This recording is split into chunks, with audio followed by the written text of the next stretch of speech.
यह शराब का विषय होता तो माननीय मुख्यमंत्री जी अभी शिक्षक को दौड़ा दिए रहते, अभी ड्रोन घुमा दिए रहते, चौपर आ गया रहता और आकर कैमरा के सामने अभी तो घंटा भर नहीं बीतता और माननीय मुख्यमंत्री जी कहते कि देखे ना कितना बड़ा खेप हमारा प्रशासन पकड़ा है, तू इधर उधर की बात ना कर, ये बता काफिला क्यों लूटा।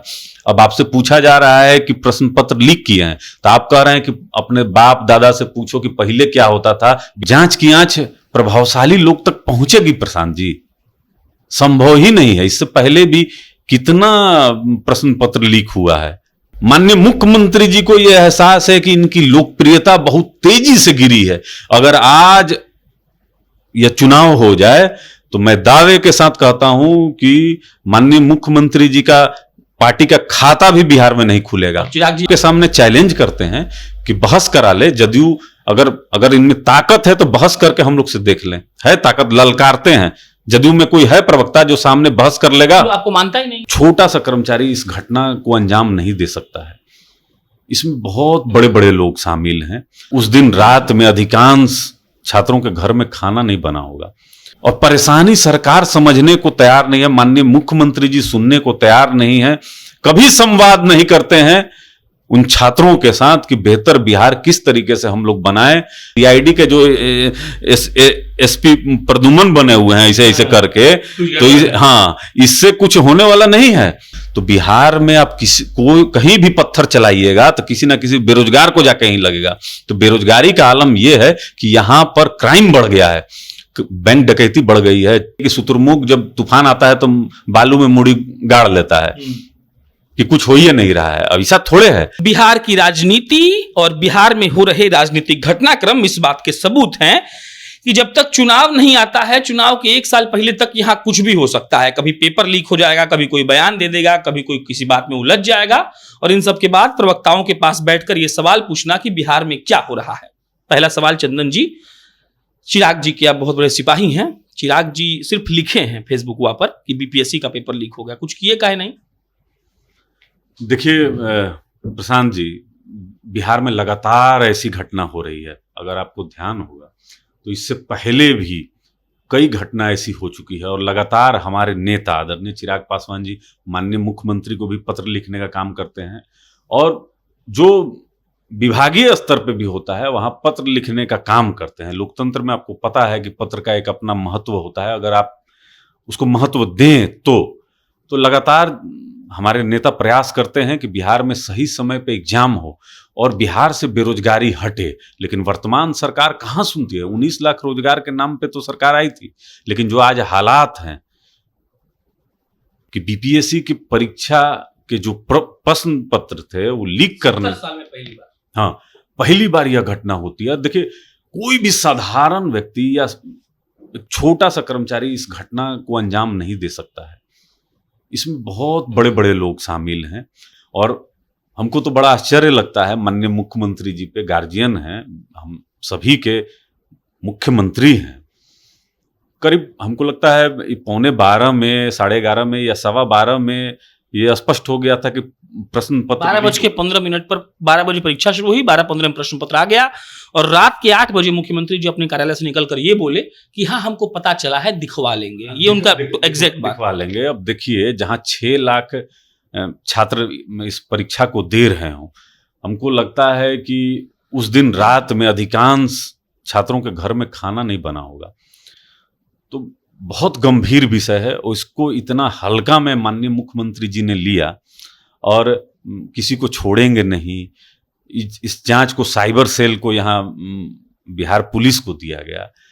जांच की आंच प्रभावशाली लोग तक पहुंचेगी प्रशांत जी, संभव ही नहीं है। इससे पहले भी कितना प्रश्न पत्र लीक हुआ है, क्वेश्चन पेपर तो आए दिन लीक होते रहता है। यहाँ पर कहाँ कुछ निकल कर सामने आता है, इसमें भी नहीं आएगा। पढ़ेगा बिहार बढ़ेगा बिहार, ये नारा है। हम लोग पढ़ लेंगे तो डेवलप भी हो जाएंगे, हम लोग विकसित भी हो जाएंगे। कोई ऐसा बिहार का परीक्षा नहीं है जो सही से हो जाए और कोई ऐसा नौकरी नहीं है जिसको सही से उसका नियुक्ति पत्र बच्चों के हाथ में मिल जाए। कोर्ट, लाठी, पुलिस, उसके बाद धरना होता है, तब नियुक्ति पत्र मिलता है। लगातार बिहार के छात्रों पर देखिए लाठियां चलती हैं। सरकार के पास जब ये अपनी मांग को लेकर जाते हैं तो प्रशासन के द्वारा पिटवाया जाता है और समय पे मतलब अगर ये ऐड निकालते हैं अखबार में कि इतनी भर्तियां हैं, तो सही समय पे परीक्षा नहीं होती है, ना नियुक्ति होती है। लगातार शिक्षा मंत्री के पास तो अनेक कई विषय को लेकर तो छात्र मिलते रहते हैं, मिलना भी पसंद ये लोग अब नहीं कर रहे हैं। तो बिहार का जो नौजवान है वो इन सब घटनाओं को लेकर अब परेशान हो गया है, और परेशानी सरकार समझने को तैयार नहीं है। माननीय मुख्यमंत्री जी सुनने को तैयार नहीं है, कभी संवाद नहीं करते हैं उन छात्रों के साथ कि बेहतर बिहार किस तरीके से हम लोग बनाएं। तो नीति आयोग की रिपोर्ट में तो इसीलिए बिहार पीछे रह गया है। शिक्षा मंत्री आते हैं और चलिए, ये एक मुद्दा हो गया। दूसरे मुद्दे पर लौटा, चिराग पासवान 2-3 बार पैर वैर छुए मुख्यमंत्री जी का, और जब जब वो विरोध करते थे तो कहते थे कि हम विरोध तो कर रहे हैं लेकिन पैरवा छू लेंगे। और जब वो पैर छुए तो पूरा मीडिया में हल्ला चल रहा है कि क्या चिराग नरम पड़ गए और क्या नीतीश जी भी नरम पड़ गए, और क्या ये दोनों आदमी मिलकर भाजपा पर प्रेशर बना रहे हैं।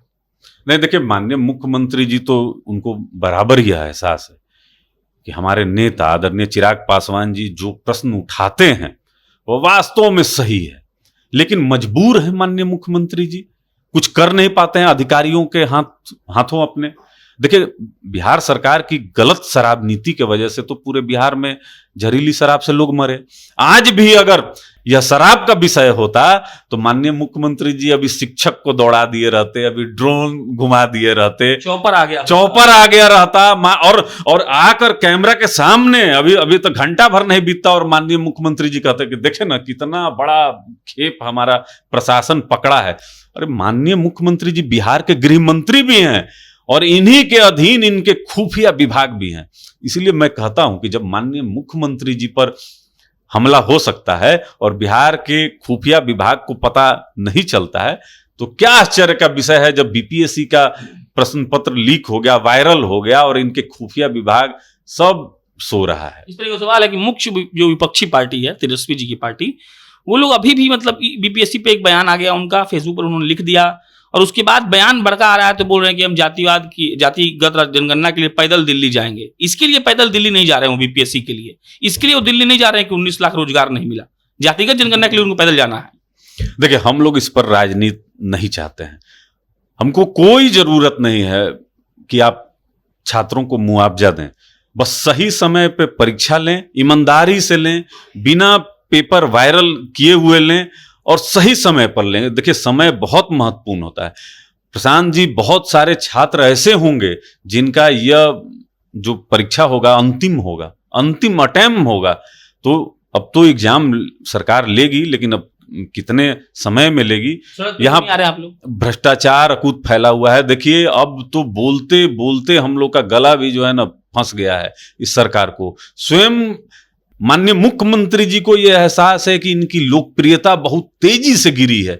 अगर आज यह चुनाव हो जाए तो मैं दावे के साथ कहता हूं कि माननीय मुख्यमंत्री जी का पार्टी का खाता भी बिहार में नहीं खुलेगा। चिराग जी, ये खुलेगा? देखिए, हम लोग तो बहुत तेजी से ऊपर गए हैं। जितनी समस्याओं को लेकर जनता के बीच में आज हमारे नेता आदरणीय चिराग पासवान जी हैं, हमको नहीं लगता है कि बिहार का कोई पॉलिटिकल पार्टी ग्राउंड पे ऐसे काम कर रहा है। संगठन पर काम कर रहे हैं हम लोग, और बिहार को विकसित बिहार बनाने के संकल्प के साथ हमारे नेता काम कर रहे हैं। बिहार फर्स्ट, बिहारी फर्स्ट की बात करते हैं हम तो। ओपन आपके सामने चैलेंज करते हैं कि बहस करा ले जदयू, अगर इनमें ताकत है तो बहस करके हम लोग से देख लें। है ताकत, ललकारते हैं। जदयू में कोई है प्रवक्ता जो सामने बहस कर लेगा? तो आपको मानता ही नहीं है। हाँ, तो नहीं माने भाई। आप तो अपने मुंगेरी लाल के हसीन सपने में जो आप खोए हुए हैं कि सामने भाई हम तो सब बिहार में सुशासन का राज है, न्याय के साथ विकास है, और हम लोग ने क्या क्या किया, कितना कुछ किया है, आपको तो सब पता ही है कितना कुछ किया है। कितना तो सीआईडी के जो एसपी प्रदुमन बने हुए हैं ऐसे करके, तो हाँ, इससे कुछ होने वाला नहीं है। आपके जो विकास के दावे हैं, इसकी पोल तो आप पटना से 4 कदम बाहर निकलिए, आपको पता चल जाएगा। अब तो छात्र आपको बता रहे हैं, किसी भी छात्र से जाके। और देखिए, एक पत्थर, अब एक समय था कि कर्नाटका में कहा जाता था किसी भी को पत्थर मारिए तो किसी न किसी इंजीनियर को जाकर लगेगा। तो बिहार में आप कहीं भी पत्थर चलाइएगा तो किसी न किसी बेरोजगार को जाके ही लगेगा। तो बेरोजगारी का आलम यह है कि यहां पर क्राइम बढ़ गया है। बैंक डकैती बढ़ गई है, आए दिन एक जगह हम पढ़े कि 6 लाख अभ्यर्थी एग्जाम दिया है। तो एक लड़का लिखा था कि 6 लाख अभ्यर्थी में से अगर 6,000 भी दारू सप्लाई में आ जाएगा नीतीश जी तो छक्का छुड़ा देगा आपका। तो लगातार अब यही हो ही रहा है। जब रोजगार की कोई साधन नहीं दिखेंगे तो भूखों क्या करेगा, परिवार भी तो पालना है। अरे माँ का जेवर गिरवी रख के ये पटना में भाड़ा पे रह के लोग पढ़ता है, मतलब खून के आंसू रो रहा है, खून के आंसू। जितना शराब है ना, जितना शराब देगा वो सब किसको लगेगा? अरे हम लोग तो चाहते हैं कि मुख्यमंत्री जी का लंबी आयु हो, लेकिन अब आंख मूंद लेंगे धृतराष्ट्र की तरह कि अब चारों ओर, मतलब हम तो बराबर कहते हैं, कहना नहीं चाहिए कि शुतुरमुर्ग जब तूफान आता है तो बालू में मुड़ी गाड़ लेता है कि कुछ हो ही नहीं रहा है। अब ऐसा थोड़े है। अब आप अब पता नहीं किसी मशहूर शायर का शेर था कि तू इधर उधर की बात ना कर, ये बता काफिला क्यों लूटा। अब आपसे पूछा जा रहा है कि प्रश्न पत्र लीक किए हैं, तो आप कह रहे हैं कि अपने बाप दादा से पूछो कि पहले क्या होता था। बिहार लोक सेवा आयोग के जो चेयरमैन हुआ करते थे वो मुख्यमंत्री आवास में साक्षात दंडवत होते थे और भ्रष्टाचार होता था, ये होता था फल। देखिए ये प्रश्न पत्र लीक हुए हैं, ये तो मीडिया के सामने आए हैं। बहुत बार तो 16 साल में ऐसा हुआ होगा कि मीडिया के सामने नहीं आए, लेकिन खेल हो गया। तो जब ऐसे लोग जाएंगे सिस्टम में जो पैसा देकर नौकरी लिए हैं, तो वो तो क्या करेंगे, घुसखोरी करेंगे। गलत ये भागलपुर टाइप का पुल बनाएंगे कि हवा में ही, एक तूफान में ही उड़ जाएगा। ऐसे लोग बनेंगे कि गलत काम करेंगे। और देखिए बिहार की बदनामी थू पूरे देश भर में हुई है। यह सिस्टम पूरा जो है ना, लगता है कि कोलैप्स कर गया है और मुख्यमंत्री के यह कंट्रोल में नहीं है। इनको अच्छा लगे चाहे बुरा लगे, चाहे जदयू के नेताओं को मेरा स्टेटमेंट अच्छा नहीं लगेगा, लेकिन पूरा सिस्टम कोलैप्स कर गया है। और भ्रष्टाचार तो समझ लीजिए कि यहां के अधिकारी समझ रहे हैं कि उनका जन्मसिद्ध अधिकार है, सामने से घूस मांग रहे हैं। इनके विभाग में अकूत भ्रष्टाचार फैला हुआ है। मुझे डर है कि माननीय मुख्यमंत्री जी जैसे ही बिहार छोड़ेंगे, एक भ्रष्टाचार की श्रृंखला निकलेगी। छोड़ेंगे बिहार भविष्य में? अब तो मतलब ऐसे आसार नजर आते हैं कभी कभी, लेकिन माननीय मुख्यमंत्री जी अपने जो उसको क्या बोलते हैं, अंतरात्मा, उसको लगता है कि भारतीय जनता पार्टी के पास गिरवी रख दिए हैं। तो पता नहीं कब छोड़ाएंगे। जब इनके पास पूंजी होगा तो शायद वो अंतरात्मा भी छोड़ा लें। लेकिन इकबाल खत्म हो गया है, करप्शन है उसी तरीके से, किसान उसी तरीके से हाहाकार है। खाद के लिए पता है ना कितना लंबा लाइन लगता था, लाठी भी खाया। छात्र का वैसे ही पेपर आप लीक कर दे रहे हैं। बेरोजगार है उसको रोजगार मिल नहीं रहा है। अपराध बढ़ा हुआ है कि बैंक डकैती एक अपने आप में इतिहास बना रही है बिहार की। हत्या उसी तरीके से है, बलात्कार उसी तरीके से है। तो कोई चीज एक उपलब्धि माननीय मुख्यमंत्री जी अगर बता दें, जनता दरबार के बाहर आप जाके देखिए, हकीकत से वास्ता पड़ेगा। इनके बड़े बड़े अधिकारी माननीय मुख्यमंत्री जी के सामने डमी जनता खड़ा कर दें। सर बहुत बढ़िया है सर, बहुत बढ़िया, हम जब से दारू छोड़े हैं सर, घरे सब्जी लेके जाते हैं, सब्जी से पूरा परिवार मेरा जो है ना खा खा के लाल हो गया है। क्या मतलब क्या कहा जाए कि झूठ के बोरी जाके जनते दरबार में पटक रहा है सब। तो कुछ नहीं हो रहा है। दारू की सप्लाई मतलब आप समझिए कि गली गली है, होम डिलीवरी, हम सब जैसा। अब इनका सारा सिस्टम जब फेल कर गया माननीय मुख्यमंत्री जी का, तो अपना अब इज्जत बचाने के लिए कर दिया कि भाई तू पी के आओगे ना तो तुमको चालान काट देंगे, भरना ना भरना वो तुम्हारी मर्जी के ऊपर है, लेकिन घरे जाओ। तो उस तरीके से है। अब यहां से जो नौजवान है वो पलायन कर रहे हैं। प्रशांत जी, यहां पर कुछ नहीं रखा है, तो पलायन कर रहे हैं कि रोजगार कहीं बाहर मिल जाए। और वहां पे जब अगर जल के भी मर जाएगा तो बिहार सरकार 2 लाख रुपया दे रहे हैं, अब 5 लाख रुपया बाहर की सरकार देती है। तो आप समझ लीजिए ना इनके पास पैसा है ना कुछ है, रोजगारों नहीं है और बोलते भी कुछ नहीं है। यह बोल दें कि नहीं भाई तुम लोग को हम रोजगार नहीं देंगे, बिहार से निकल जाओ, तुम लोग जाओ। तो अब कुछ नहीं रह गया, बस ये शुद्ध राजनीति खाली। ये चंदन जी थे, मेरा नाम प्रशांत राय है, जिन्होंने कहा उस पर सोचना चाहिए। वो दारू पर जो कहा, पलायन पर जो कहा, बीपीएससी पेपर लीक पर जो कहा, वो बिल्कुल हमें सोचना चाहिए कि हमारी सरकार इसको लेकर कितनी सीरियस है और हमारी सरकार इसके बारे में क्या सोचती है। बाकी आप जनता नेशन देख रहे थे। मेरा नाम प्रशांत राय है। बहुत बहुत धन्यवाद।